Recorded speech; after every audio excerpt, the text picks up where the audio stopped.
Beneath the glittering jewels, polished etiquette, and grand palaces of Belgium's royal past lies a narrative that has rarely been told. For nearly 2 centuries, Belgium's kings have commanded the spotlight, shaping the nation through diplomacy, war, and statecraft.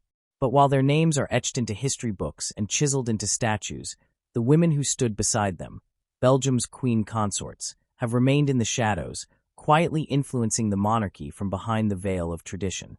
These women were more than ornamental figures waving from balconies.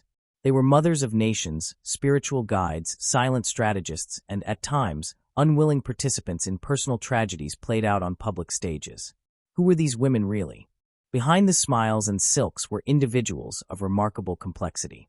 Some were born into power, others rose from commoner roots. Some suffered in silence, others resisted the limits placed upon them.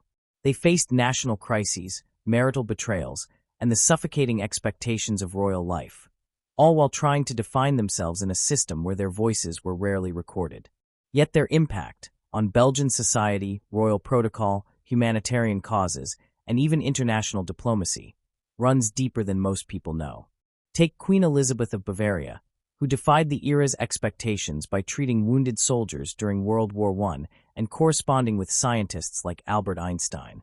Or Astrid of Sweden, whose soft-spoken warmth and tragic death made her a lasting symbol of maternal grace. Or Lilian Baels, the controversial consort who dared to love a widowed king outside church-sanctioned approval and paid the political price.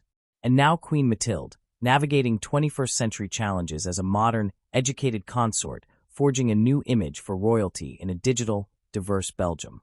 Their crowns were not just made of diamonds, they were forged from silence, endurance, and quiet power. While kings signed treaties and stood at podiums, these women shaped minds, hearts, and homes. They formed networks of influence across Europe, subtly swaying public mood and often holding their families, and the monarchy, together through personal and national turmoil. And yet, so much of their influence has been left out of official histories. That's the story we're telling here, the story between the lines, in the rooms where cameras couldn't go, and in the hearts of the people who remember them not for the thrones they sat beside, but for the dignity with which they carried the burden of history. Welcome to Words of Time. In this video, we're diving into Belgian queen consorts, feminine power in a male monarchy.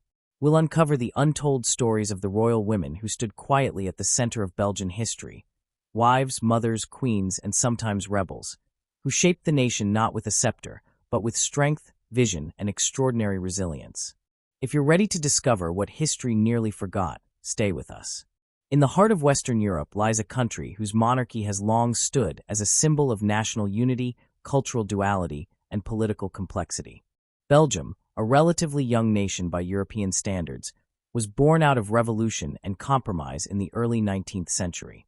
After declaring independence from the Netherlands in the autumn of 1830, the new Belgian state chose a constitutional monarchy as its form of government, crowning its first king, Leopold of Saxe-Coburg and Gotha, in the summer of the following year.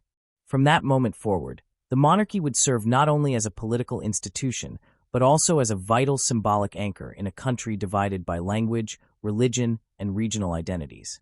Although kings have traditionally taken center stage in Belgian royal history, standing as both national figureheads and diplomatic actors, their wives, the queen consorts, have often remained in the background. These women, while prominent in state ceremonies and adored in royal imagery, have rarely been examined in depth, either by historians or the public.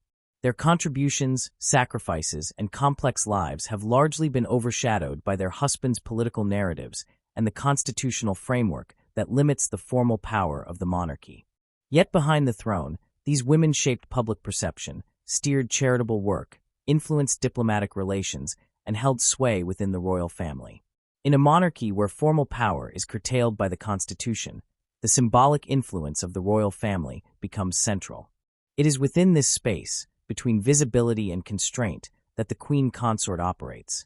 She is expected to be a flawless embodiment of national virtue, femininity, and self-sacrifice, while also navigating a constantly shifting political landscape. From the earliest days of the Belgian crown, queen consorts have had to walk this delicate line.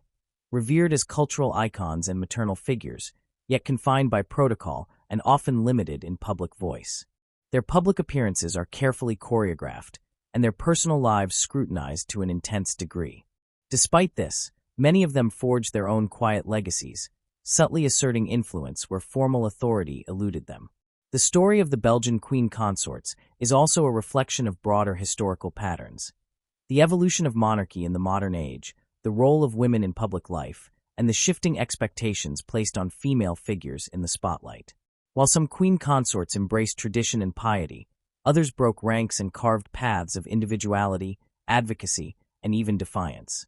They came from diverse backgrounds, some from ancient European dynasties, others from lesser-known noble families, or, in one striking case, from a commoner's household. Each brought with her not only a personal history, but also a national identity, a religious worldview, and a cultural sensibility that left marks on the Belgian court and society. In delving into their lives, we uncover a rich and textured history of female experience within a male-dominated institution. These women were not mere accessories to the monarchy. They were central to its image, stability, and continuity. They navigated the heavy expectations of motherhood, often under the pressure of producing heirs, and carried the burden of representing Belgium both at home and abroad. In times of war and crisis, they offered solace and rallied public morale. In peace, they supported education, health, and the arts. But they also endured immense personal challenges: loneliness, grief, infertility, political hostility, and public misunderstanding. Despite their visibility, many of their inner worlds remain veiled. This is not accidental. The public record tends to preserve moments of spectacle, weddings, funerals, jubilees, while glossing over the emotional, intellectual, and moral labor that defined much of their day-to-day existence. This silence is a form of historical erasure, perpetuating the idea that royal women exist purely in service to the crown and family. But beneath the formal gowns and ceremonial smiles were individuals who often grappled with the same fears, doubts, and aspirations as women outside the palace walls. This work aims to reclaim those stories, not only to celebrate these women, but also to critically assess the forces that shaped their lives. It is a study in contrasts: public reverence versus private suffering, ceremonial grace versus political tension, and personal ambition versus institutional limitation. By focusing on the queen consorts of Belgium, we can better understand how gender, power, and tradition intersect in the royal context. We can also trace how the monarchy itself has evolved through the lens of the women who, while not ruling in name, ruled in image and influence. This narrative does not seek to romanticize monarchy, nor to vilify it, but rather to explore the nuanced experiences of women who lived within its gilded confines. It considers how they mediated between national duty and personal desire, how they adjusted to the pressures of diplomacy and protocol, and how they responded to loss, isolation, or public criticism. Some adapted with grace, others rebelled quietly, some inspired devotion, others controversy. But all of them offer insights into the human dimensions of monarchy that history too often neglects. Their stories challenge the traditional male-centered royal chronicle and invite us to look more closely at the power structures that define public memory. In telling their untold story, we begin to dismantle the myths that queens are simply silent companions or ornamental figures. Instead, we see them for what they truly were: women of influence, resilience, and complexity, each shaping Belgium's royal legacy in ways both seen and unseen. In exploring the lives of Belgium's queen consorts, it is important to understand who they were expected to be, not just as individuals, but as figures of constitutional relevance and national symbolism. The queen consort is not a ruler in her own right. She is not the sovereign, unlike a reigning queen who inherits the throne and exercises authority over a state. Instead, the queen consort derives her position by virtue of marriage to the king. Her role is inherently supportive, ceremonial, and symbolic. Yet that does not mean it is unimportant.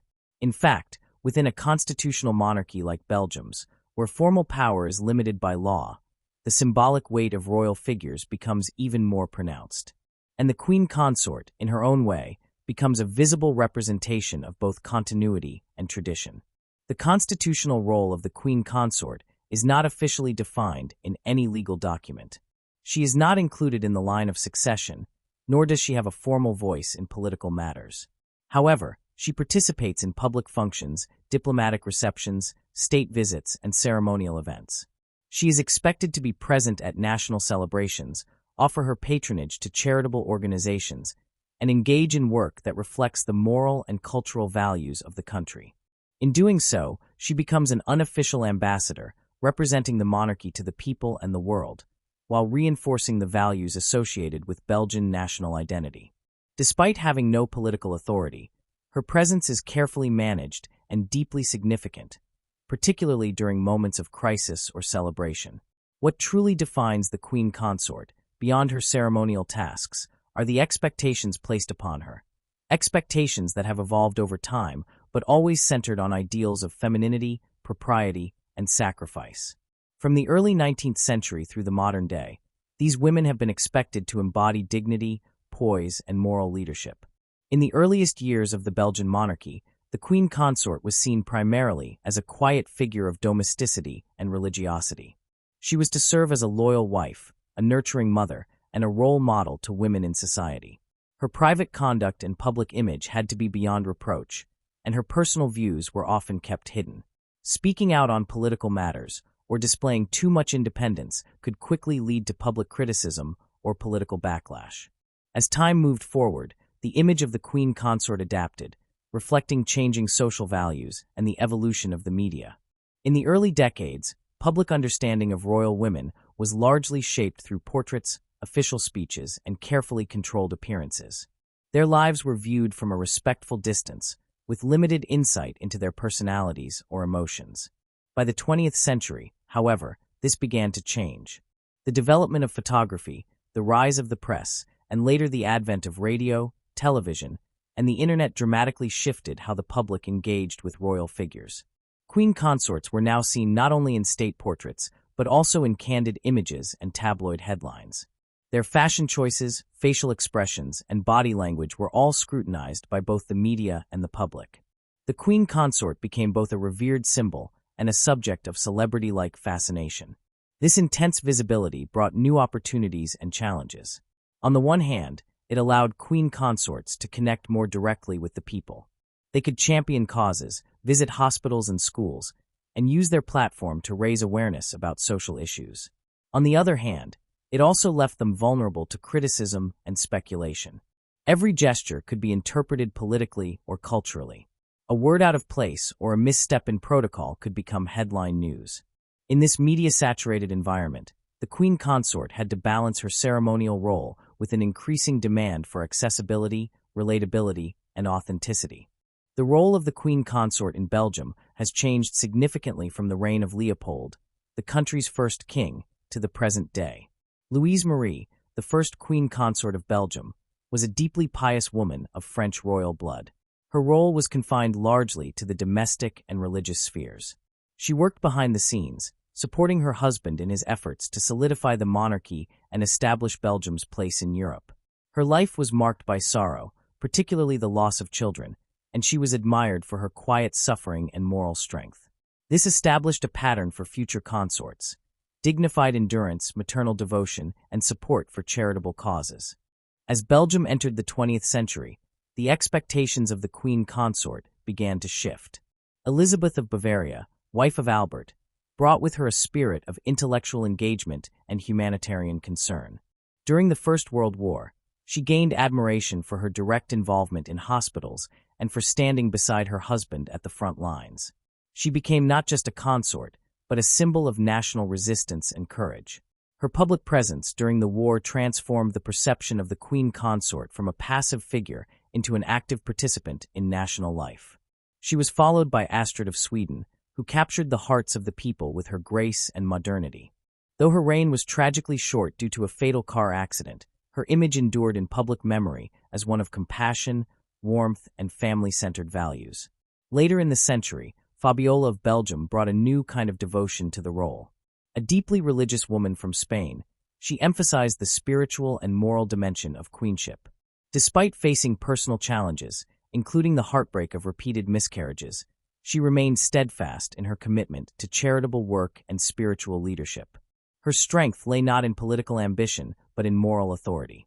With her, the queen consort became a moral compass in a society that was grappling with rapid secularization and cultural change. By the end of the 20th century and into the 21st, the queen consort's role took on new complexity. Paola, wife of Albert, initially resisted the public expectations of queenship. A glamorous Italian aristocrat with a modern sensibility, she struggled with the constraints of royal life and the personal tensions within her marriage. Yet over time, she embraced her public role, promoting culture, supporting the arts, and eventually earning respect for her adaptability and dignity. Today, Queen Mathilde represents the contemporary model of the queen consort. Educated, multilingual, and Belgian-born, she combines tradition with modernity. Her public image is shaped by a commitment to mental health, children's rights, and sustainable development. She uses her position not only to fulfill ceremonial duties, but to bring attention to important social issues. She is a symbol of continuity, but also of change, reflecting Belgium's increasingly diverse and complex society. Her role includes both traditional patronages and engagement with international organizations, including the United Nations. The journey of Belgium's queen consorts over the past 2 centuries tells a story of adaptation, resilience, and quiet influence. From domestic figures in the background to global representatives of national identity, these women have shaped and been shaped by the world around them. Though their role lacks formal political power, it possesses a unique kind of authority, rooted in visibility, public trust, and the ability to humanize the monarchy. Each queen consort has brought her own values, temperament, and history into the royal household, leaving a distinctive mark on the institution. Their story is not simply one of compliance with tradition, but of negotiation, interpretation, and transformation.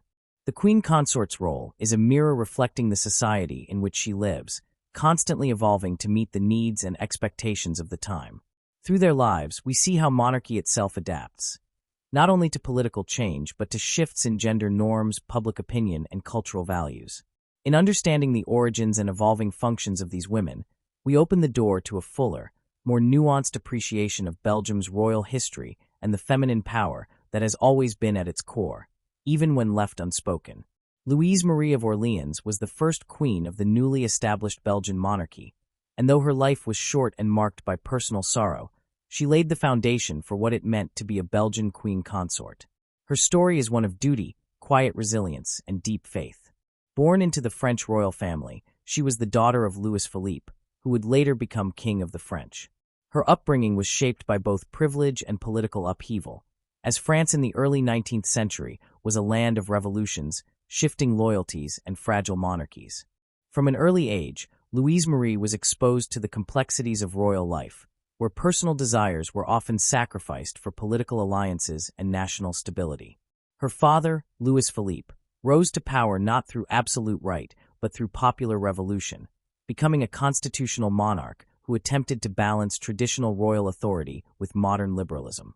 This context deeply influenced the Orléans family and shaped Louise-Marie's own understanding of monarchy. She was educated in the values of piety, discretion, and duty. Despite her noble birth, she did not grow up in a court of grandeur, but rather in an environment that emphasized simplicity and restraint, especially in the years before her father's ascension. Her mother, Maria Amalia of Naples and Sicily, was devout and conservative, and these maternal influences gave Louise-Marie a strong sense of religious conviction and moral discipline that would remain with her throughout her life. When Belgium declared independence and chose a monarch for its newly formed state, Leopold of Saxe-Coburg and Gotha was selected as king. A widower, experienced in diplomacy and well-connected across Europe, Leopold was considered a stabilizing figure for the fledgling country. His first wife had been Charlotte of Wales, daughter of the British heir apparent, but her untimely death had left him alone. By the time he was offered the Belgian throne, he sought a new wife, someone who could not only fulfill the role of queen, but also help solidify Belgium's place in Europe. The marriage between Leopold and Louise-Marie was arranged with both political and dynastic intentions. It would unite the new Belgian monarchy with the well-established and legitimate royal family of France, lending credibility and security to the young nation. Louise-Marie was hesitant about the marriage. Leopold was significantly older, had already been married, and their personalities were not immediately well matched. But as was common in royal circles, personal feelings were secondary to political purpose. At the age of just 20, Louise-Marie married Leopold and moved to Brussels, where she became the first Queen of Belgium. This transition was not easy. She left behind her family, her homeland, and her familiar surroundings to enter a new country still defining itself. Her role was not simply to be a wife, but to help build a monarchy from the ground up.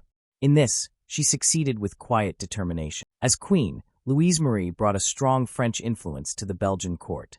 She spoke the language, of course, but she also brought French manners, customs, and a sense of refinement that helped shape the court's early character. However, she did so without imposition.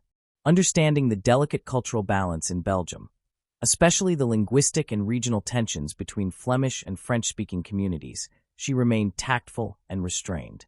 Her public demeanor was one of modesty and reserve, which endeared her to many Belgians. She chose to lead by example rather than by decree, embodying a model of queenship that emphasized virtue, humility, and service. Louise-Marie was deeply religious. Her Catholic faith provided her with comfort during times of great personal hardship, and it also guided her public service. She supported numerous charitable initiatives, especially those concerning the poor, women, and children. She helped establish religious institutions and contributed to the development of hospitals and schools. Her role as queen was thus not limited to ceremonial duties. She engaged actively in philanthropy, using her position to promote values she believed in. Her religious devotion also helped her connect with the overwhelmingly Catholic population of Belgium, and it gave her a moral authority that went beyond her status as consort. Despite her public image of grace and piety, Louise-Marie's private life was often filled with sorrow. The most profound of these sorrows was the loss of several of her children. She gave birth to 4 sons, but only one, Leopold, who would become Leopold II, survived into adulthood. The repeated grief of losing children, especially at a time when royal succession was of great importance, weighed heavily on her. These personal tragedies left her physically weakened and emotionally exhausted. Her letters, where they survive, speak to her deep sadness and her increasing withdrawal from court life in her later years. She found solace in her faith, but even that could not fully shield her from the pain of maternal loss. Louise-Marie's relationship with her husband was complex. Leopold was intelligent and politically astute, but emotionally distant and often preoccupied with state affairs. Their marriage, though respectful, was not one marked by warmth or deep companionship. She often felt isolated, particularly as her health declined. Yet despite these difficulties, she never wavered in her commitment to her role. She continued to carry out her duties with dignity, even as her strength diminished. Her death came at a relatively young age. She passed away at 38 after a long period of illness. Her final years were marked by physical frailty and increasing retreat from public life, though she remained spiritually engaged and in contact with her charitable institutions. Her death was deeply mourned in Belgium. Despite her reserved nature, she had become a symbol of quiet strength and maternal care, and her departure left a void in the public imagination. Louise-Marie's legacy is subtle but foundational. As Belgium's first queen consort, she defined the tone and expectations for those who would follow. She did not wield political power, but she shaped the monarchy through her moral presence, her charitable work, and her example of dignified service. Future queen consorts would inherit the model she created, a role that combined discretion with influence, public duty with private sorrow, and symbolic leadership with personal sacrifice. Her life reflects the broader themes that run through the history of queen consorts. The tension between public obligation and private emotion, the constraints of a role defined by others, and the strength required to support a national institution while often enduring personal suffering in silence. She showed that queenship was not about ruling, but about embodying ideals of virtue, compassion, and constancy. And though she was not a political actor in the traditional sense, her presence gave the monarchy a human dimension that helped ground it in a country still finding its identity. In later years, the memory of Louise-Marie would be invoked as a symbol of royal duty and feminine grace. She became a kind of archetype for Belgian queens, stoic, faithful, and service-oriented. Her portrait hung in royal residences. Her charitable works were remembered in religious institutions. Her story was told as part of the royal narrative. Yet despite these commemorations, much of her inner life remained veiled. What we know of her comes largely through the lens of others, court records, letters, official biographies. Her own voice, soft and private, is harder to recover. And perhaps this is fitting. She was a woman who gave much without asking for attention, who endured silently and served with devotion, even when the cost was high. Her example illustrates the complex nature of female power within a constitutional monarchy. It is not the power of command, but the power of presence. It is the ability to shape norms, offer comfort, and act as a moral compass in times of uncertainty. Louise-Marie did this quietly and effectively, leaving a lasting impression on the monarchy and on the nation she served. Though her reign as queen was short and her personal happiness limited, her influence endured. She was, in many ways, the pioneer queen, not through bold declarations or public campaigns, but through the steady, graceful performance of her role during the fragile early years of Belgian independence. Her story reminds us that the history of royalty is not just about kings and politics, but also about the women who stood beside them. Women who bore burdens quietly, who led with heart rather than power, and who shaped their nations in ways that official records may not always capture. Louise-Marie's life, though filled with sadness, was one of purpose.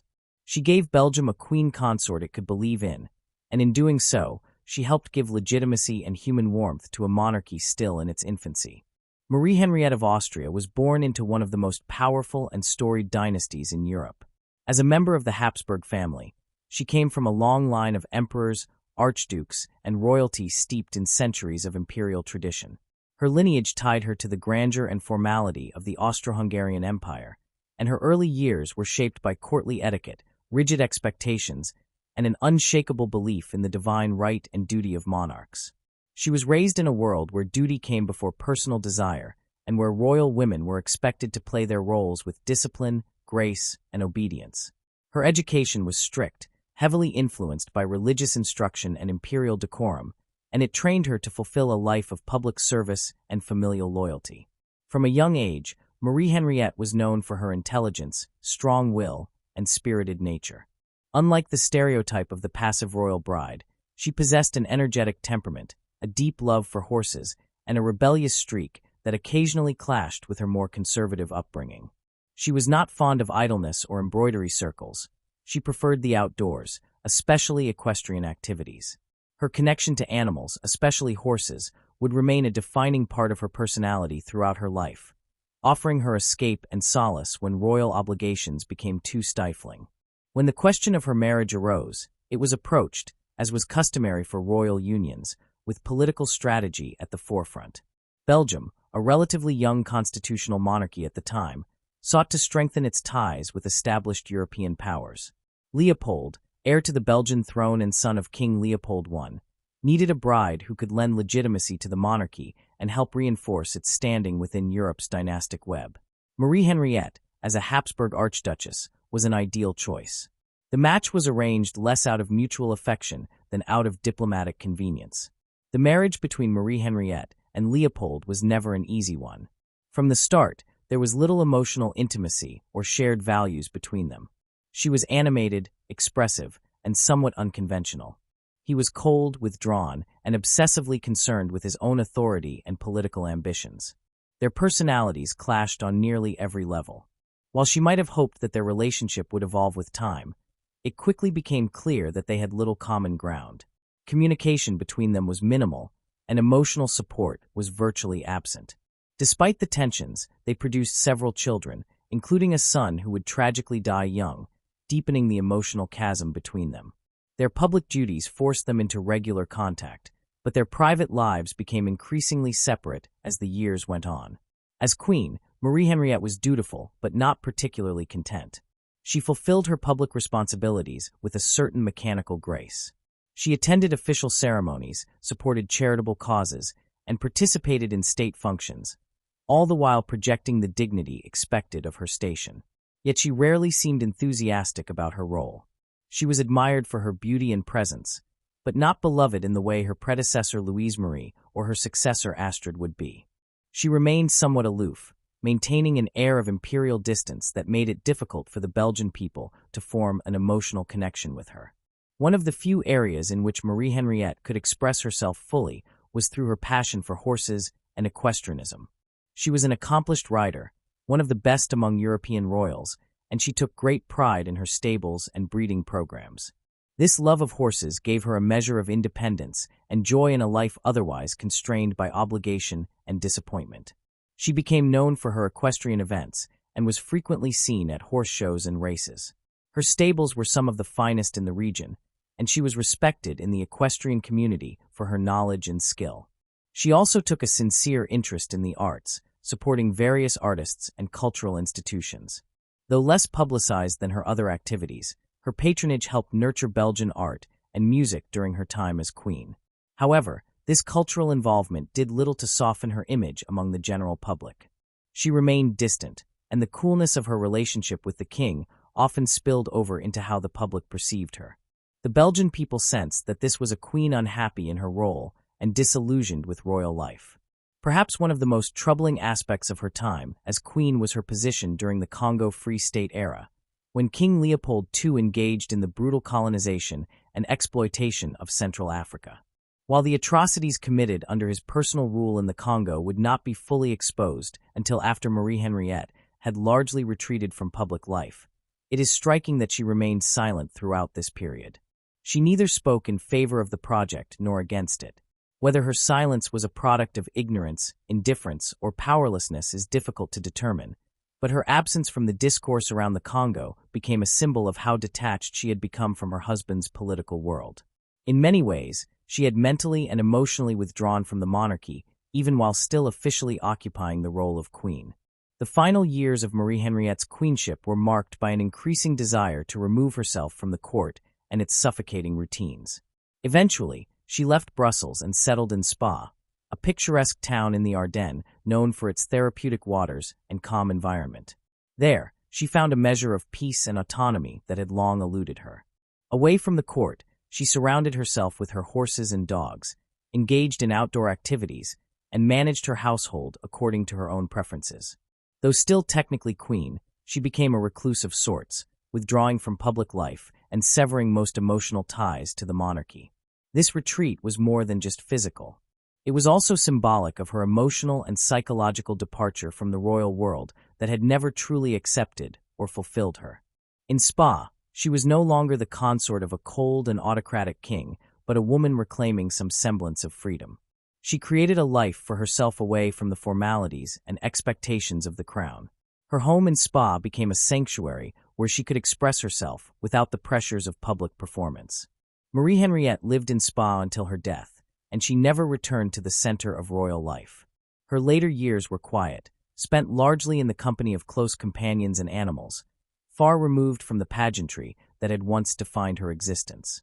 She had become, in the eyes of many, a forgotten queen, a woman of noble birth and noble duty whose life had ultimately been shaped by disappointment and retreat rather than glory or admiration. Yet her story remains significant. It reveals the personal cost of dynastic marriages and the emotional sacrifices made by royal women in the name of national politics. Marie-Henriette's life illustrates the limits of public power for royal consorts and the ways in which personal unhappiness could be masked or overlooked in the interest of maintaining royal appearances. Her passion for horses and art, her fierce intelligence, and her ultimate withdrawal from public life show that beneath the surface of royal duty was a complex and deeply feeling individual who never found a true home in the palace. She did not become a beloved maternal figure or a champion of national causes. Instead, she became an example of what can happen when a royal life is lived in emotional isolation. Her estrangement from Leopold too mirrored the emotional distance she maintained from the Belgian people.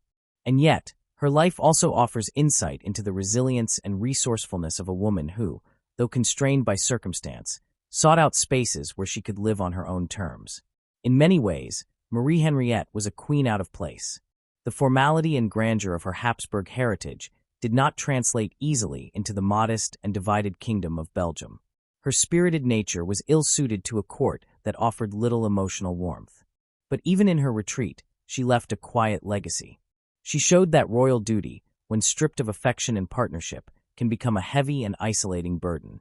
Her absence from the later public life of the monarchy was perhaps her most profound statement. Not of rebellion, but of quiet refusal to live a life devoid of personal meaning. Her story complicates the romantic image of monarchy. It reminds us that behind every royal title is a human being shaped by love, disappointment, longing, and endurance. Marie-Henriette was a queen by birth and by marriage, but she lived much of her life in search of something the throne could not give her. In her solitude, she found a measure of peace, if not happiness, and in her silence, she left behind a narrative of quiet rebellion and emotional truth that continues to resonate. Elisabeth of Bavaria, wife of King Albert of Belgium, was a queen consort unlike any who had come before her. She belonged to the illustrious Wittelsbach dynasty, one of the oldest and most prestigious noble houses in Europe, rooted deeply in Bavarian tradition and cultural sophistication. Her upbringing was steeped in art, music, and science, reflecting the intellectual atmosphere that surrounded her in her early years. Unlike many royal women of her time, Elisabeth was not molded solely for marriage and protocol. Instead, she developed a curious mind, a sharp intellect, and an open heart. These traits would go on to shape her unique approach to queenship in a time of great upheaval and challenge. From her earliest years, Elisabeth showed a deep interest in the world around her. She was educated in multiple languages, studied music extensively, and was exposed to both religious and secular learning. Her father, Duke Karl Theodore, was not only a nobleman but also a distinguished ophthalmologist. He passed on to his daughter a deep respect for medicine and scientific inquiry.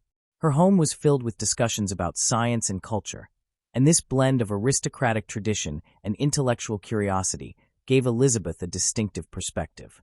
She grew up appreciating the arts, but also understanding the human condition, often visiting her father's eye clinic to observe him treat patients. This unusual exposure to real human suffering and healing left a lasting impression on her, shaping her future philanthropic work. When Elisabeth married Prince Albert of Belgium, she brought this cultured background with her into a court that was more accustomed to formality and restraint. The Belgian royal family, while respected, did not have the same grand historical roots as the Habsburgs or Wittelsbachs. But Elisabeth adapted quickly, bringing both warmth and a sense of purpose to her new role. Her marriage to Albert, a man known for his integrity, humility, and deep sense of duty, was a partnership based not only on mutual respect but on shared values. Together, they would become one of the most admired royal couples in Belgian history. As queen, Elisabeth did not limit herself to the ceremonial aspects of royalty. She was active in promoting culture and education, often visiting schools, libraries, and museums.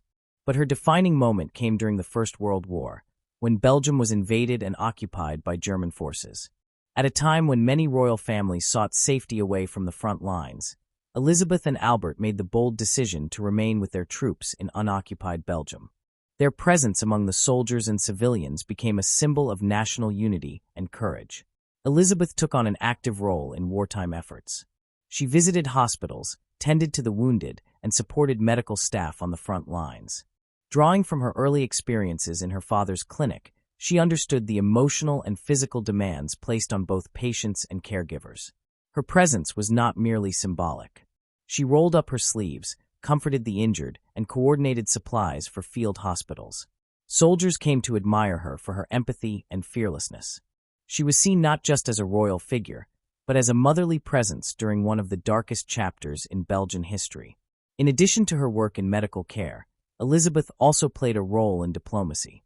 Behind the scenes, she used her connections to communicate with various European figures, including those in neutral and occupied countries. She worked to ease the suffering of civilians and tried to secure better conditions for prisoners of war.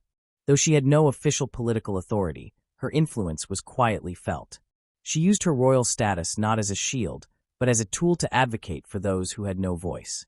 Her wartime efforts earned her the deep affection of the Belgian people, who saw in her a queen who had truly lived among them and suffered with them.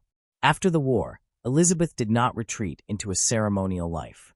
Instead, she used the post-war period to deepen her commitment to humanitarianism and culture. She supported numerous charitable organizations and took an active interest in helping the country recover. She focused on programs for children, war widows, and orphans, helping to rebuild both individual lives and the nation's collective spirit.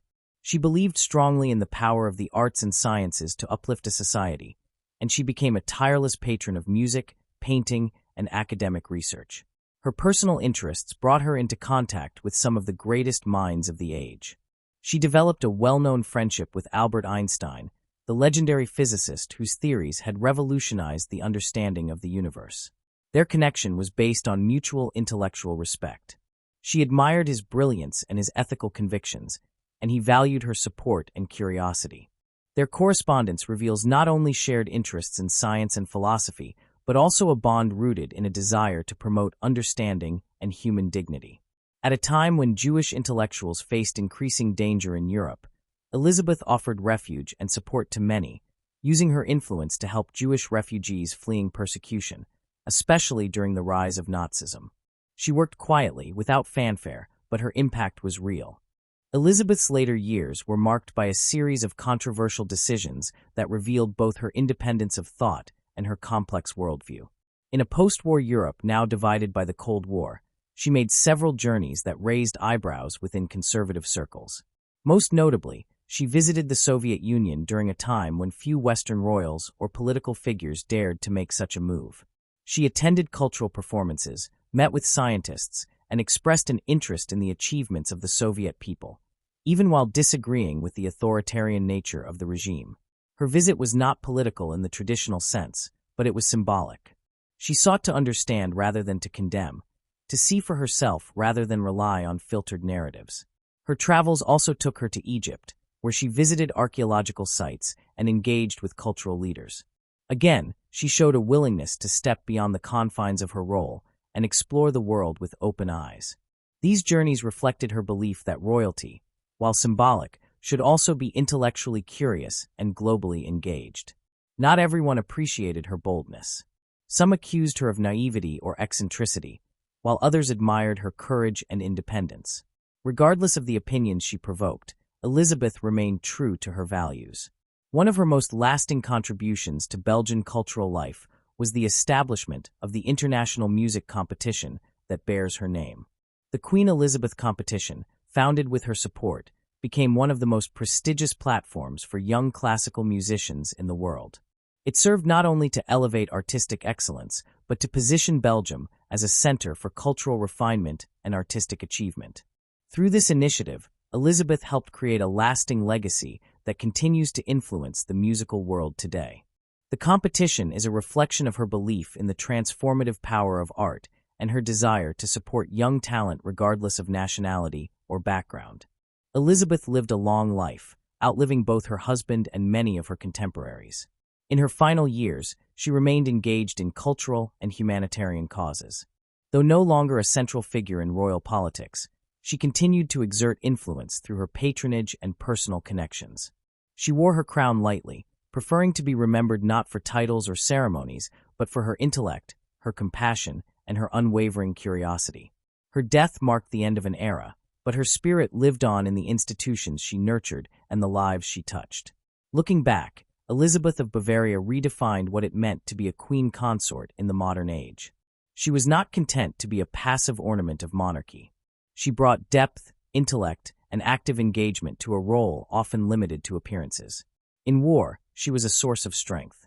In peace, she was a beacon of culture and humanitarianism. She crossed boundaries, social, political, and intellectual, with grace and conviction. She showed that queenship could be a platform for thought, for empathy, and for global awareness. Her legacy is not merely symbolic. It is institutional, cultural, and deeply personal. She humanized the monarchy, not through sentiment alone, but through action, intelligence, and moral clarity.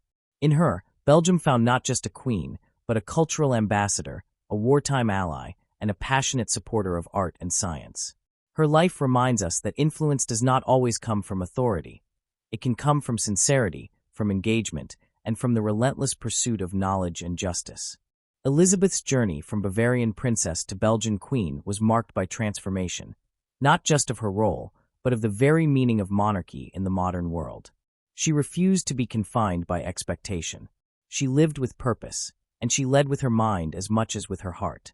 Her story stands as a powerful testament to the idea that royalty, when coupled with wisdom and compassion, can be a force for profound and lasting good.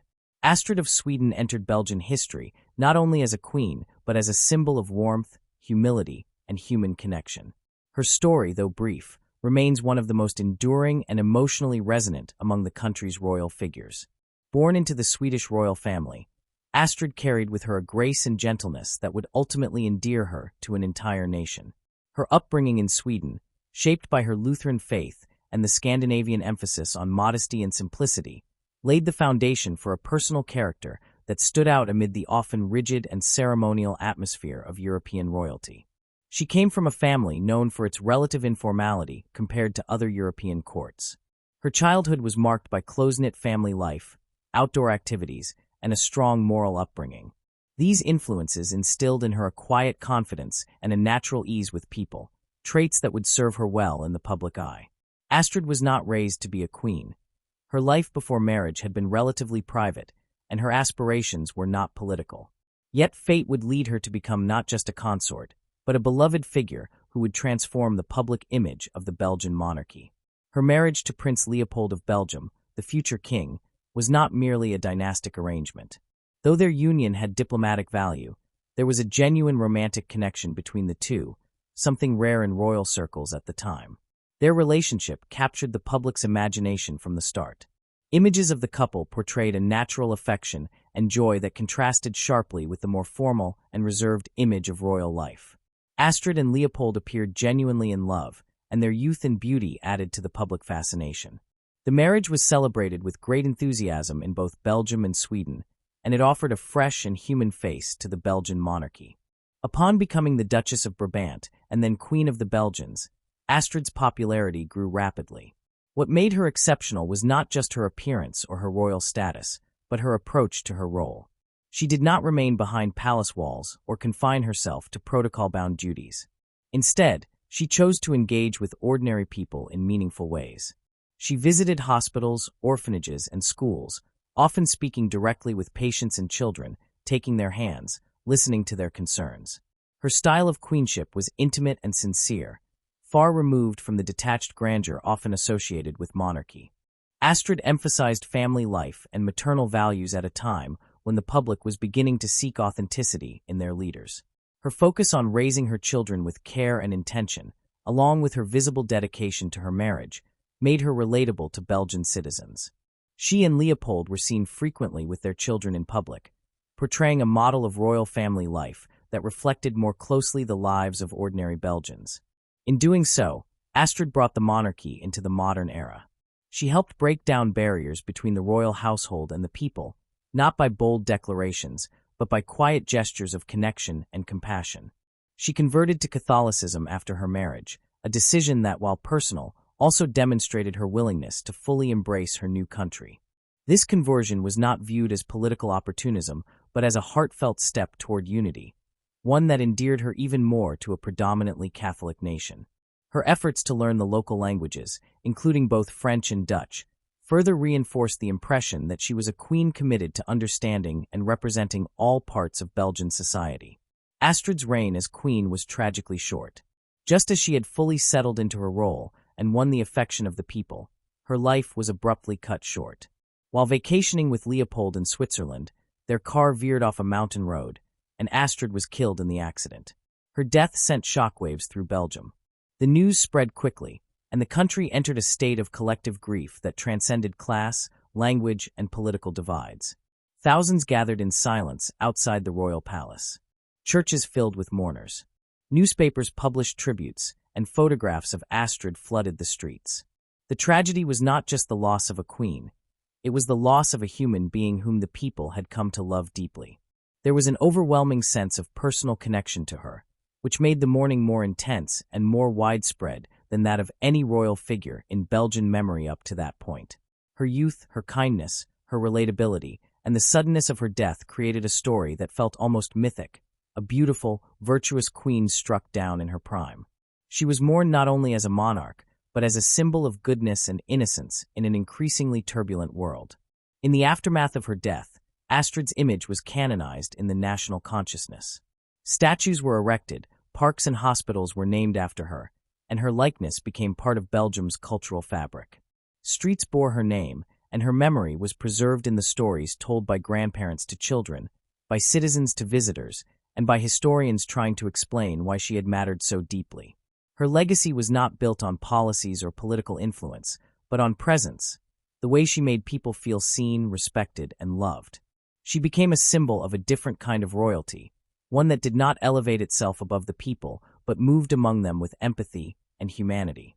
In many ways, Astrid redefined what it meant to be royal in the 20th century. She showed that true influence did not come from power or protocol, but from authenticity and compassion. Her death left a void not just in the royal family, but in the heart of a nation. Yet her legacy continued to influence the behavior and public image of future consorts. Her example laid a path for other royal women who sought to balance duty with emotional connection. Her emphasis on family, her outreach to the poor and sick, and her embodiment of grace under pressure became benchmarks for those who followed. In a monarchy that often struggled with political relevance, Astrid reminded the country that the crown could still carry meaning, if it was worn with sincerity.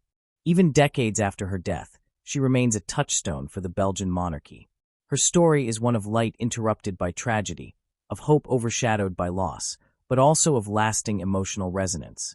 She showed what was possible when royalty chose to be accessible, kind, and human. Though her reign was brief, the impact she made was immeasurable. She did not live long enough to influence statecraft or witness the major upheavals of the century, but she achieved something rare. She became a part of the nation's emotional landscape, not because of what she represented, but because of who she was. Astrid's story endures because it captures something timeless, a moment when monarchy and humanity aligned, however briefly, in one luminous individual. Her life was a reminder that even in institutions built on tradition and hierarchy, it is possible for warmth and sincerity to shine through. And though her time as queen was short, the legacy she left continues to shape not only how Belgium remembers her, but how it envisions the very soul of its monarchy. Lilian Baels occupies a unique and often polarizing place in the story of Belgium's monarchy. Unlike the other women who held the title of queen consort, Lilian never officially became queen. Her life was marked by controversy from the moment she entered the royal narrative, and for decades, she remained a figure of public intrigue, misunderstanding, and heated debate. Born into a middle-class Flemish family in the coastal town of Ostend, she had no noble lineage or aristocratic background, a fact that would later amplify both fascination and resentment among Belgians. Her path to royalty was not paved by tradition or diplomatic design, but by love and, as some saw it, ambition. Before she met the widowed King Leopold III, Lilian had lived a relatively private and respectable life. Her family was well off and respected in regional circles, but they were far from the world of royalty. She was educated in Belgium and abroad, known for her intelligence, striking appearance, and strong will. It was these qualities, perhaps, that attracted Leopold, who was still grieving the tragic loss of his first wife, Queen Astrid. In Lilian, he seemed to find a partner who was not only compassionate, but intellectually stimulating and emotionally grounded. However, their connection would come to symbolize more than personal comfort. It would ignite a national crisis that tested Belgium's already fragile trust in its monarchy. Their relationship began discreetly during the Second World War. At the time, Leopold and his children were under German occupation in Belgium, and his political decisions were already a source of controversy. The king's decision to remain in Belgium after its surrender to Nazi Germany had drawn criticism from the government in exile and from many citizens who questioned whether he had acted in the best interests of the country. It was within this highly sensitive context that his decision to marry Lilian privately, through a civil ceremony, without public announcement or the usual royal protocol, was made. The marriage was seen by many as a betrayal, not because of Lilian herself, but because of its secrecy and timing. The war was ongoing, the monarchy's future was uncertain, and the king's political standing was under scrutiny. For the Belgian people, who still mourned Astrid, the sudden appearance of a new woman in the royal household, one who was neither of noble birth nor accepted through traditional channels, was unsettling. The fact that she was not given the title of queen, but instead styled as Princess of Rethy, did little to calm public opinion. Rumors, gossip, and speculation swirled around her. Some saw her as an opportunist who had ensnared the vulnerable king, others as a woman unfairly demonized by a public unwilling to accept change. In the years that followed, Lilian's role became even more politically charged. The royal question, an intense national debate over whether Leopold should return to the throne after the war, reached fever pitch in the late 1940s. Leopold's wartime conduct, including his interactions with the Nazis and his refusal to flee with the government, had left the country bitterly divided. Though the decision ultimately lay with the Belgian government and people, Lilian's presence was frequently cited by both supporters and opponents of the king. Some believed she exerted undue influence over his decisions, steering him toward isolation and political missteps. Others blamed her for deepening the rift between the monarchy and the public. After a referendum and growing unrest, Leopold eventually abdicated in favor of his son, Baudouin. In doing so, he effectively ended Lilian's prospects of ever becoming queen. The couple retreated from public life, living in relative seclusion at Argenteuil, a royal estate outside of Brussels. This period marked a turning point in Lilian's life. No longer in the direct glare of royal duty, she redirected her energies toward intellectual and philanthropic pursuits. It was during this time that the full complexity of her character began to emerge, albeit mostly behind closed doors. Lilian transformed Argenteuil into a place of reflection, conversation, and intellectual exchange. She hosted gatherings that brought together scientists, doctors, artists, and thinkers. The salons she organized were unlike the political salons of old. They were driven by inquiry, mutual respect, and a passion for knowledge. Medical research, particularly in cardiology, became a central focus of her philanthropic work. She founded and supported institutions dedicated to the advancement of medicine, leveraging her status and resources to facilitate collaboration between Belgian and international researchers.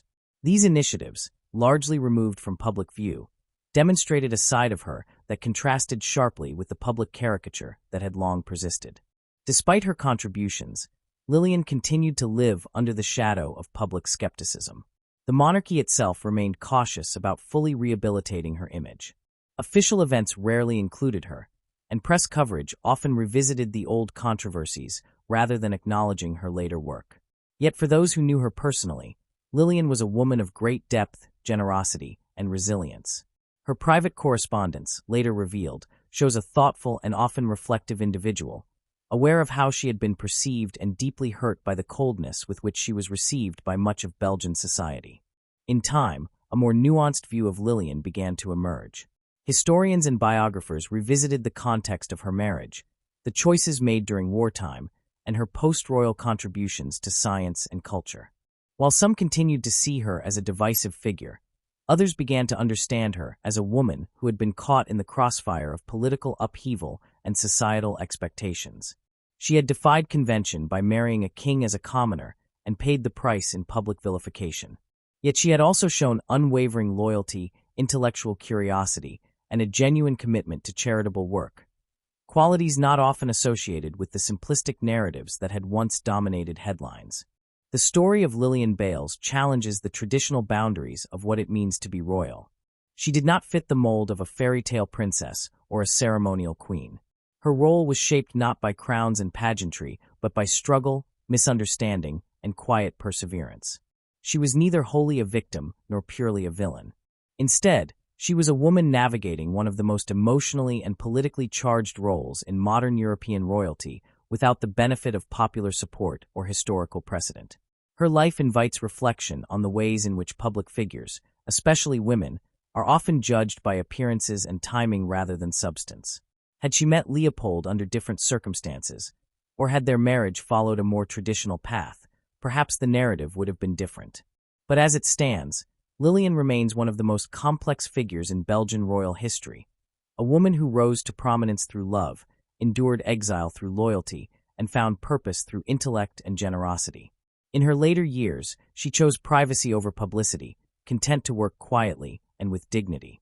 She outlived her husband by several decades and remained at Argenteuil, surrounded by memories, art, books, and causes she cared deeply about.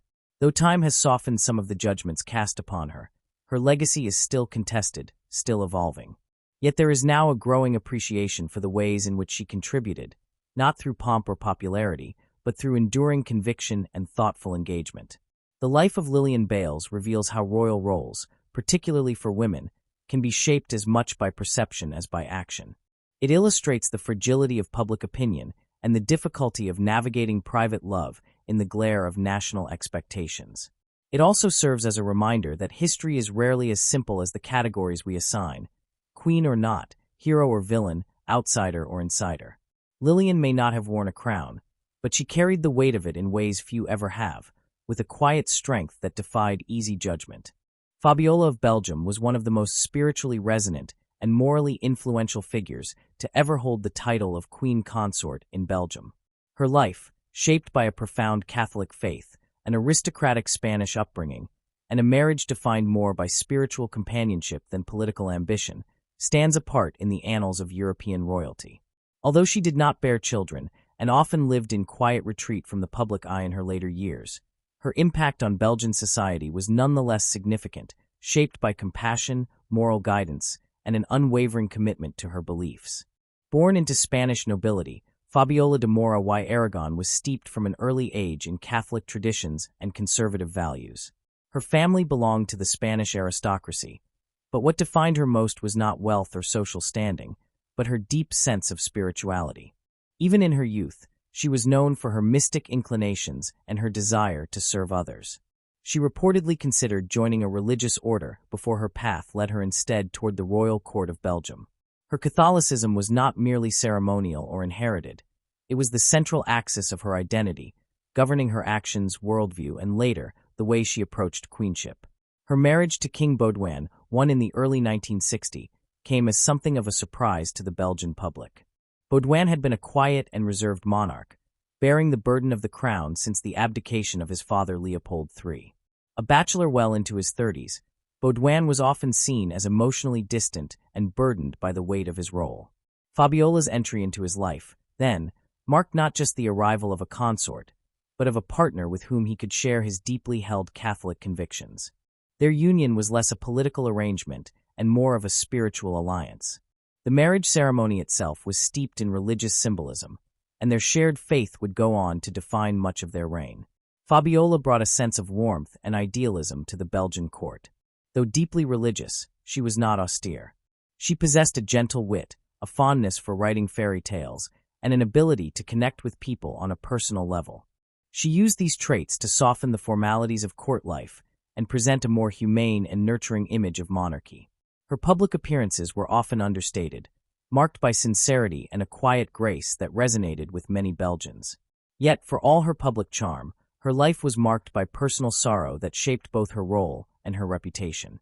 One of the most painful chapters in Fabiola's life was her inability to bear children.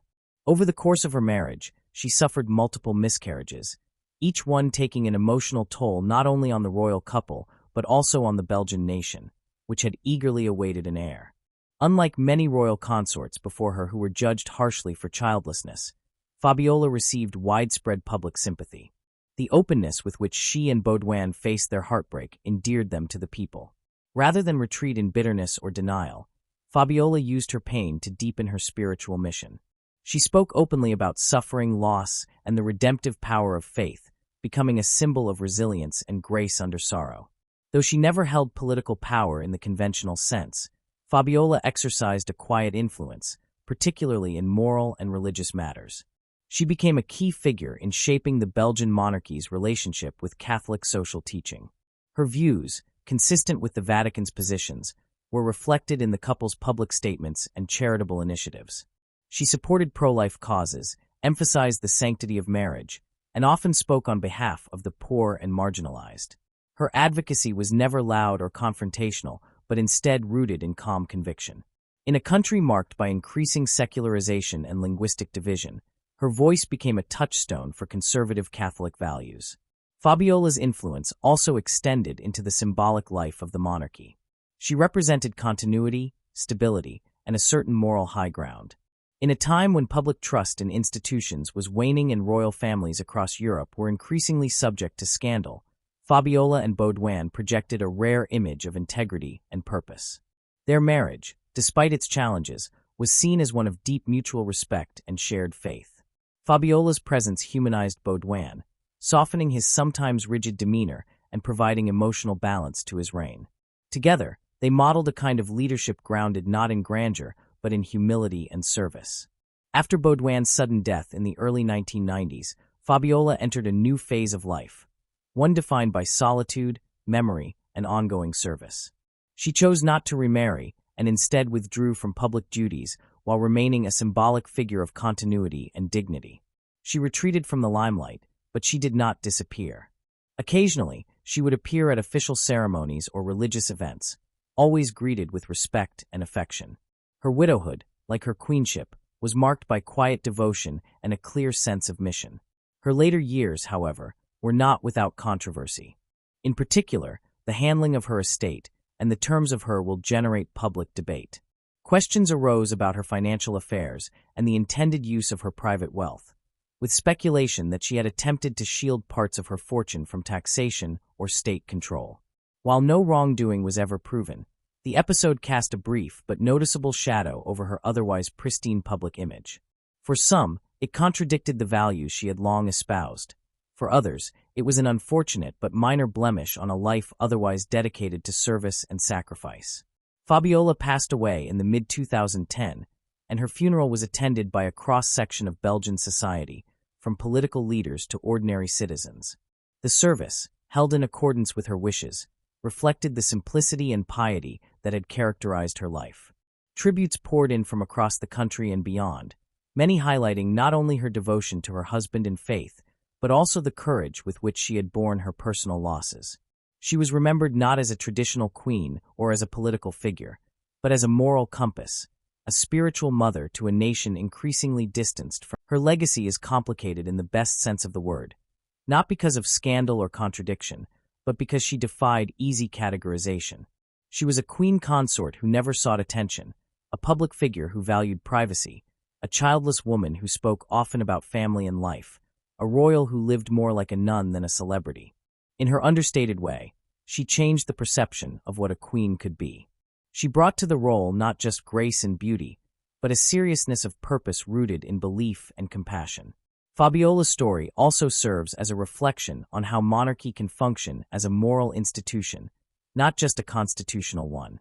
In a secularizing world, she offered an alternative vision of leadership, one anchored not in popular approval or political maneuvering, but in consistent ethical and spiritual values. This gave her a kind of authority that transcended titles or offices. While she never wielded political influence in the conventional sense, her moral stance shaped public discourse and offered comfort to those who shared her beliefs. Through her faith, her suffering, and her service, Fabiola became more than a queen. She became a figure of moral clarity, a kind of spiritual beacon for Belgium in the 20th century. Her life demonstrates how power can be expressed not through command but through example, and how dignity can be maintained even in the face of personal loss, public scrutiny, and the relentless expectations of royal life. Fabiola remains one of the most revered consorts in Belgian history. Her memory continues to inspire those who value compassion, faith, and humility in leadership. Her life reminds us that the truest forms of influence are often quiet, that the most lasting legacies are built not through grand gestures, but through years of steadfast service, and that the essence of royalty lies not in spectacle, but in the steady light of moral purpose. Paola Ruffo di Calabria, who would become Queen Paola of Belgium, entered the Belgian royal family with the allure of an Italian aristocrat, a woman of exceptional beauty, charm, and social sophistication. Born into one of Italy's noble families, Paola grew up in a world of privilege and cultural richness. Her early life was surrounded by art, classical heritage, and the rituals of nobility, and she carried this aura into her royal role. But beneath the polished surface of glamour and ceremony lay a story shaped by personal difficulty, family challenges, and the constant tension between private individuality and public expectation. As consort to King Albert II, she helped guide the Belgian monarchy through periods of transformation, scandal, and ultimately renewal, though often from behind the scenes and at times reluctantly. From her earliest public appearances, Paola was celebrated for her style and grace. She embodied the modern royal ideal of the mid-20th century, elegant, poised, and camera-ready. The press frequently highlighted her resemblance to a movie star rather than a queen-in-waiting. Her fashion choices were admired internationally, and she brought an unmistakable Mediterranean warmth to the Belgian court, which had long been perceived as formal and austere. Yet even as she graced magazine covers and charmed diplomats, there were early signs that her relationship with royal life would not always be smooth. Paola met Prince Albert, then heir to the Belgian throne, at the wedding of mutual friends in Rome. The connection between them was reportedly instant, a meeting of youth and charisma that seemed like the perfect romantic match. Their wedding captivated Belgians and Italians alike, promising a new generation of royalty that could bridge tradition and modernity. In public, they appeared the ideal royal couple, young, attractive, and energetic. But privately, the marriage would soon be tested by distance, difference, and disillusionment. Their union began to suffer under the strain of personal incompatibility and external pressures. Albert, known for his more carefree lifestyle, struggled with the responsibilities of public duty.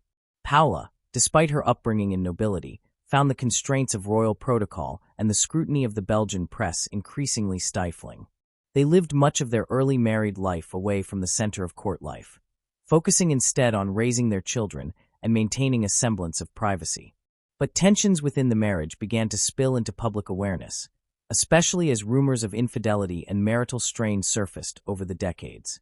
Albert's well-known extramarital affair, which eventually became public knowledge, placed an enormous emotional burden on Paola. For years, she endured whispers and speculation about the state of their marriage. There were periods when the two led largely separate lives, each withdrawing from the other emotionally. Yet, over time, something changed. Instead of continuing down a path of alienation, they gradually worked toward reconciliation. This evolution in their relationship became one of the most notable aspects of their later years, a quiet redemption arc that many observers came to admire. Theirs was not a perfect royal marriage, but it became a modern one, marked by challenge, humility, and mutual endurance. Motherhood was one of the constants in Paola's life. She had 3 children, Philippe, Astrid, and Laurent, and her role as a mother deeply shaped her public and private identity. Her relationship with her eldest son, Philippe, who would go on to become king, was complex. During his youth, Philippe was known to be introverted and shy, and some biographers have suggested that he felt neglected by his parents during critical periods of his upbringing. While much of this narrative is speculative, there is no doubt that Paola's relationship with her children evolved significantly over time. As they matured and assumed greater responsibilities within the royal family, she became a more active source of emotional and symbolic support.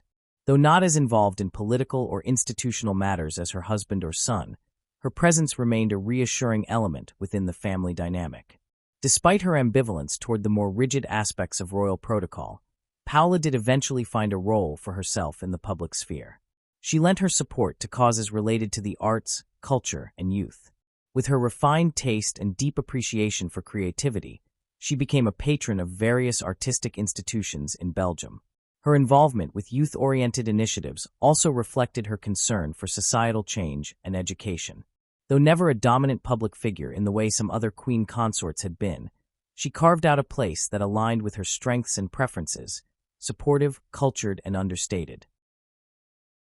When Albert ascended the throne after the death of his brother King Baudouin, Paola became queen consort, stepping into a role she had not necessarily desired but accepted out of duty. Her years as queen were defined by continuity more than innovation. She maintained the ceremonial responsibilities expected of her, representing Belgium with dignity in official functions and state visits. However, her impact was most felt in the quiet assurance she provided during times of royal controversy, particularly those involving her children or questions of legitimacy. In a monarchy frequently under scrutiny, her presence offered a kind of aesthetic and emotional continuity that helped stabilize public perception. The abdication of King Albert too marked the end of Paola's formal duties as queen, and with it came a significant reduction in her public appearances. The transition to retired life was also influenced by her health, which had begun to decline in her later years. Reports of illness and frailty led to an increasingly reclusive lifestyle. While she was occasionally seen at key royal events, she largely retreated from public view, choosing instead to spend time at private residences and focus on her well-being. Even in retirement, Paola's influence within the royal family remained. She played a role in supporting her son Philippe and his wife, Queen Mathilde, as they took on the responsibilities of the crown. Her later appearances, though infrequent, were met with affection and respect by the Belgian public. Time had softened some of the harsher judgments that had once followed her, particularly in the press. What remained was an appreciation for the grace with which she had managed her public life, despite the deeply personal challenges she had faced. In evaluating her legacy, Paola Ruffo di Calabria cannot be understood purely through the lens of glamour or controversy. She embodied both vulnerability and resilience, often reflecting the very human side of monarchy that is so easily lost in ceremony and symbolism. Her reluctance toward public life did not stem from indifference, but from a desire to preserve authenticity in a role that often demands artifice. This subtle defiance, choosing sincerity over spectacle, was one of her most enduring qualities. Paola also represented a bridge between tradition and transformation within the Belgian monarchy. Coming from a noble Italian background, yet married into a family navigating modern democratic pressures, she carried the dual burden of upholding aristocratic values while adapting to new social expectations. Her life was shaped by contrasts: public adoration and private pain, marital discord and reconciliation, societal expectation and personal resistance. Through it all, she remained loyal to her family and to her role, even when it conflicted with her own inclinations. Unlike some of her predecessors who sought to shape national identity or influence state affairs, Paola's contribution was more intimate and personal. She offered a different kind of strength, one that comes not from public declarations or bold initiatives, but from enduring, adapting, and eventually reconciling. In many ways, her story is less about royal triumph and more about human persistence, about navigating the complexities of love, duty, and identity within the confines of an inherited role. As time goes on, Paola's place in history may well be reevaluated. Her reign as queen consort did not include dramatic interventions or sweeping reforms, but it did include moments of quiet courage and emotional depth that helped redefine what it means to serve as a modern consort. Her life, marked by beauty, grace, pain, and reconciliation, serves as a reminder that the path of royalty is often less a fairy tale and more a continuous negotiation between self and duty. Paola Ruffo di Calabria remains a compelling figure, not for her perfection, but for her complexity. She was not always comfortable in the spotlight, nor did she always fit the mold expected of a queen. But in her own way, she contributed to the resilience of the Belgian monarchy, helping it to endure not through grandeur, but through humanity. Her story adds a richly layered chapter to the history of Belgium's royal consorts, one marked by struggle, dignity, and ultimately quiet strength. Queen Mathilde of Belgium represents a new kind of monarchy, one born not in aristocratic tradition, but in Belgian soil and guided by values of empathy, engagement, and modernity. Her story begins in Uccle, Brussels, in January 1973, the daughter of a count and countess.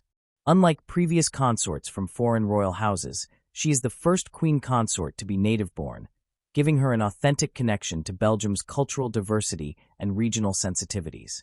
Her multilingual upbringing, fluent in French, Dutch, English, and Italian with basic Spanish, reflects a commitment to bridging Belgium's linguistic communities and engaging with a global audience. Before joining the royal family, Mathilde trained and worked as a speech therapist, practicing in Brussels from the mid-1990s. She later earned a master's degree in psychology cum laude from the Catholic University of Louvain, becoming the first member of the Belgian royal family to hold a full university degree. Her professional background grounded her in real public need and mental health awareness, shaping the causes she would later champion. She met then Prince Philippe in the late 1990s, their quietly blossoming relationship surprising the public when announced in 1999. Their wedding at Brussels Town Hall and the cathedral marked not only a personal union but a moment of national unity, drawing widespread public interest and symbolically bridging linguistic divisions across the country. On the same day, she assumed the title of Princess of Belgium and Duchess of Brabant, stepping into a role that would later evolve into queen consort upon her husband's accession in 2013. Upon becoming queen, Mathilde's work expanded significantly but remained rooted in her lifelong interests: children, family, education, mental health, and social inclusion. She founded the Princess Mathilde Fund in 2001, later renamed Queen Mathilde Fund, which recognizes annual projects empowering vulnerable groups across themes like women's health, early education, and youth at risk. Her Queen's Charities offer discreet assistance to those in financial hardship, making her a quiet source of hope for many. Her honorary presidency of UNICEF Belgium since 2009, appointment as World Health Organization's Special Representative for Immunization, and honorary leadership of the Breast International Group show a global reach to her advocacy. Named a UN Sustainable Development Goal advocate in 2016, she also takes part in global forums such as the World Economic Forum and supports social entrepreneurship initiatives worldwide. A crucial aspect of her public role is mental health. On her 50th birthday, she spoke candidly about the need for greater investment in preventative care, stressing that listening and being present for vulnerable populations are central to her vision of modern monarchy. She often visits social and health institutions, meeting people affected by trauma, poverty, or disaster. Whether from terrorist attacks in Brussels or floods in 2021, and prioritizing their voices over royal abstraction. Mathilde's media presence is another key feature of her modern reign. Her image is carefully cultivated in a digital age.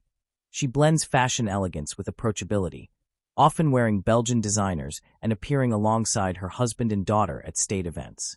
She maintains a balance between privacy and visibility, using social media and press engagements to build an image of a caring, thoughtful queen, rather than a distant symbol.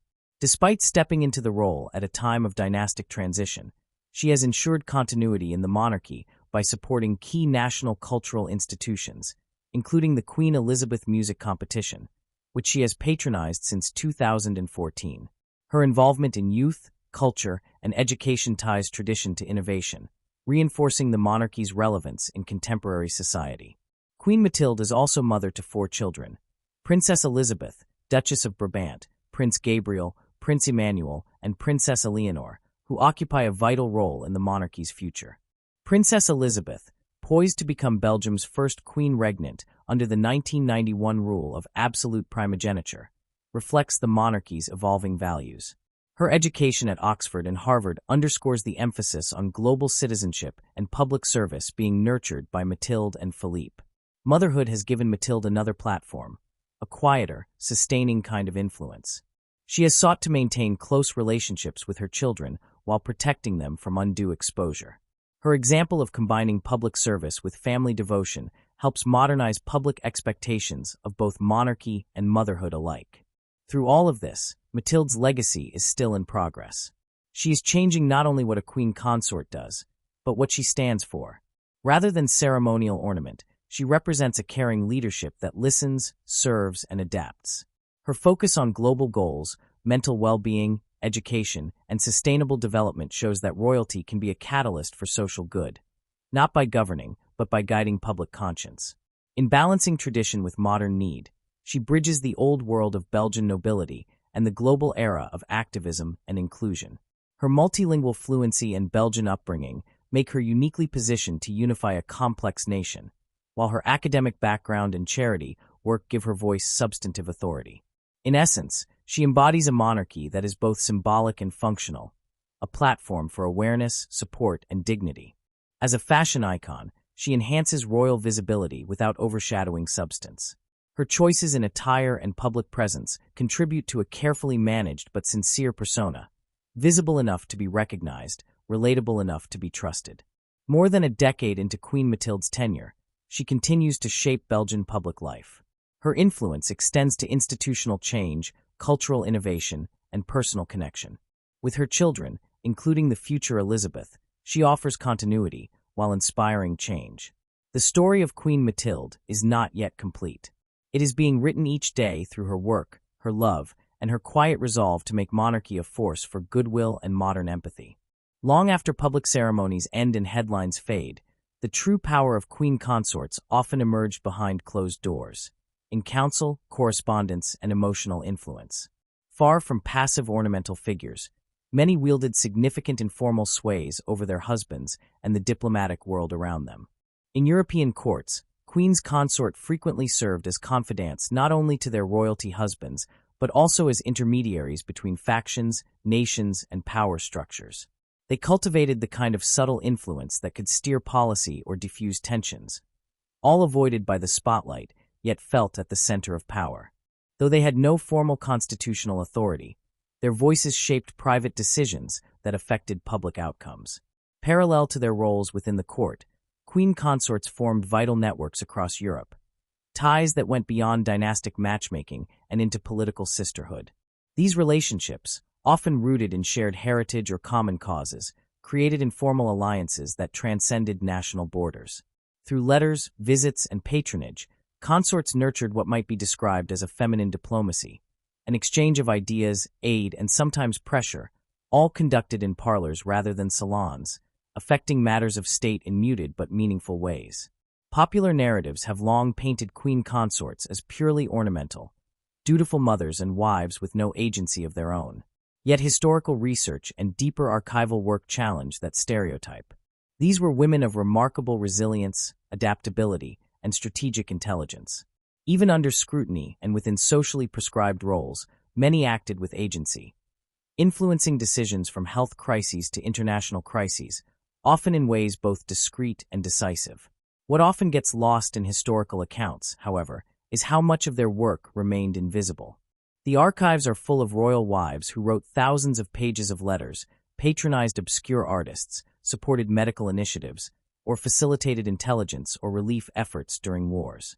Yet these contributions are hidden, buried in correspondence, neglected journals, or overlooked aides-de-camp reports. Textbooks and national narratives prefer kings, treaties, and wars. Women's speeches, private grief, and charitable plans rarely make it to mainstream history. Reframing these figures in a feminist royal history means uncovering those silences and restoring agency to women who did not rule in name but often ruled in influence. It means reading their letters as policy documents, treating their patronage as forms of political economy, and understanding diplomatic gifts and hospital visits as symbolic capital rather than trivial appearances. In this reading, queen consorts become vital actors in statecraft, social modernization, and cultural diplomacy. The untold stories of Belgian queen consorts reveal a pattern. Women who shaped national identity during crisis, promoted reconciliation across linguistic and cultural divides, and pushed institutional values forward, privately and emotionally, often at personal cost. They offer lessons in how power can exist outside formal structures, and how influence can be wielded through empathy, intellect, and moral clarity. As a result, understanding the full portrait of monarchy means acknowledging these hidden narratives. It means going beyond rites and regalia, past official bulletins and biographies, into letters, diaries, and overlooked archives. It means recognizing that queen consorts, Belgian or otherwise, were not merely shadows behind monarchs, but active participants in diplomacy, culture, family dynamics, and moral authority. By recovering their voices, historians can reframe monarchy as not only a male-driven institution, but a domain where feminine power, agency, and solidarity shaped history just as much, but often more subtly, than crowns and constitutions. Across nearly 2 centuries of Belgian monarchy, the women who stood beside the kings, Belgium's queen consorts, have borne far more than ornamental titles and ceremonial obligations. Their lives form a tapestry of power that is subtle yet resilient, shaped by duty and circumstance, but also by personal conviction, sorrow, vision, and grace. These women, whether royal by birth or by marriage, entered a structure not designed for their voices to lead. Yet they spoke, often quietly, sometimes defiantly, but always meaningfully. Their stories offer more than personal biographies. They illuminate the evolving identity of Belgium itself. From the formation of the nation in the 1800s through wars, cultural shifts, political upheaval, and global redefinitions of royalty, the queen consorts have served as cultural mirrors. Each reflected her era's values and its limitations, while many also challenged those very boundaries. Louise-Marie of Orléans entered Belgium's royal house as its first queen consort, bringing with her the blend of French refinement and quiet piety. She shaped the early tone of Belgian queenship not with political speeches, but with modest resilience. She endured personal tragedy and debilitating illness, and through this suffering, she defined the expectations of royal womanhood in a young, Catholic kingdom. Her devotion and sorrow became symbols of national sacrifice. Marie-Henriette of Austria added imperial prestige to the court, but endured a loveless marriage and political isolation. She represented a shift toward a more European diplomatic presence at the palace, but retreated from public life amid profound personal dissatisfaction. Yet she gave Belgium its first enduring air, and her patronage of equestrian culture remains a unique legacy. In her silence about the Congo atrocities committed during her husband's reign, we also see the darker, more complex entanglements of royal complicity. Elisabeth of Bavaria, in contrast, lived through one of the most dramatic moments in Belgian history, the First World War. She transformed the idea of the consort from ceremonial to activist. A nurse, a diplomat, and an intellectual, she moved within elite scientific and artistic circles, even forming friendships with Albert Einstein. She embodied a monarchy that could be scholarly and morally engaged. Her humanitarian work continued long after the war, and her controversial travels during the Cold War, especially to the Soviet Union and Egypt, reveal a woman far more independent than the traditional scripts allowed. Astrid of Sweden came to Belgium with youth and beauty, but left it with myth. Her life was cut tragically short in a car accident, yet her few years as queen established her as a figure of tenderness and modern motherhood. Her empathy, visibility, and openness turned the Belgian royal family into something people could connect with emotionally. She brought warmth to monarchy, and her death provoked a level of national mourning that confirmed how beloved she had become. Lilian Baels, the most controversial of all consorts, broke norms from the beginning. A commoner, she married a widowed king in a civil ceremony that caused public outrage. She never became queen in title, but held influence as a partner, mother, and outspoken woman. Her role in the royal question crisis and exile of King Leopold III complicated her legacy. Vilified by many during her life, later accounts began to recognize her intellect, loyalty, and quiet philanthropy. She remains an emblem of how public opinion can both obscure and reveal the depth of royal women's lives. Fabiola of Belgium brought spiritual serenity to the court. A Spanish aristocrat with mystical inclinations, she married King Baudouin in a union that was as much spiritual as political. Their shared religiosity turned the palace into a center of Catholic piety. Her repeated miscarriages became a national wound, handled with profound dignity. Fabiola redefined the queen consort as a moral force, soft-spoken but firm in belief, a figure of guidance more than glamour. Even in her reclusive later years, she remained a moral reference point for many Belgians.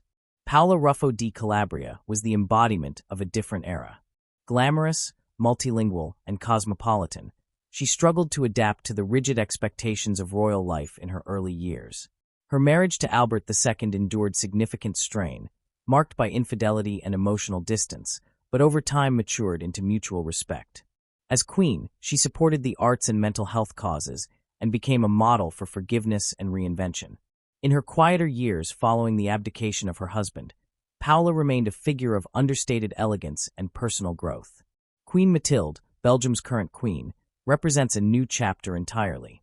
Born in Belgium and fully trilingual, she brings not only symbolic unity, but intellectual rigor.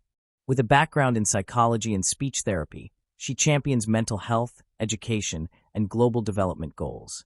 She does so not by withdrawing from the world, but by fully engaging with it, participating in international forums, supporting the United Nations Sustainable Development Goals, and advocating for inclusion and youth empowerment.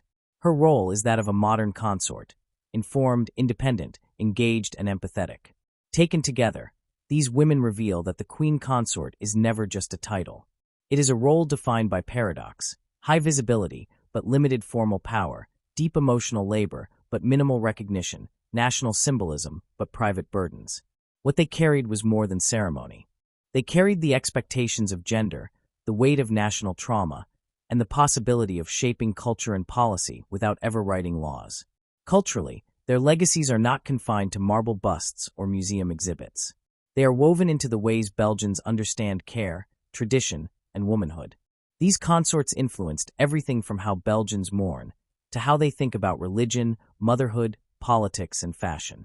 Their personas, saintly, rebellious, scholarly, tragic, have offered archetypes for generations of women navigating their own lives within the constraints of visibility and expectation. Their impact continues through their descendants and through the institutions they supported. The Queen Elizabeth Music Competition, social welfare funds, hospitals, and charitable organizations still operate under their names. Their images still adorn public spaces, their stories told in classrooms, books, and broadcasts. Yet even now, much of their legacy remains underanalyzed, part of a broader erasure of women's roles in statecraft and historical memory. To reclaim the crown voices of Belgian history is not to romanticize monarchy.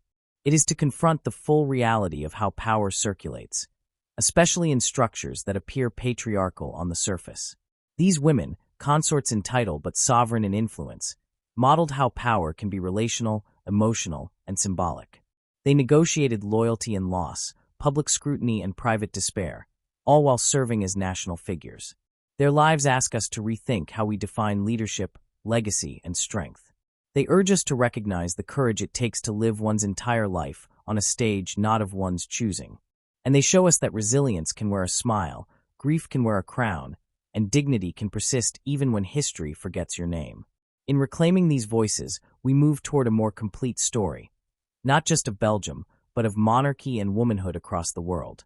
We learn that the female consorts did not simply reflect the monarchy. They shaped it. They transformed it. They questioned it. And in doing so, they carved space for future generations of royal women to live more freely, more fully, and more truthfully. The invisible crowns they wore were heavier than gold. They were crowns woven of silence, endurance, influence, and identity, passed down not as ornaments, but as powerful legacies. Their reigns may not be written in law books, but they are inscribed in the emotional and cultural memory of a nation still learning to hear their voices.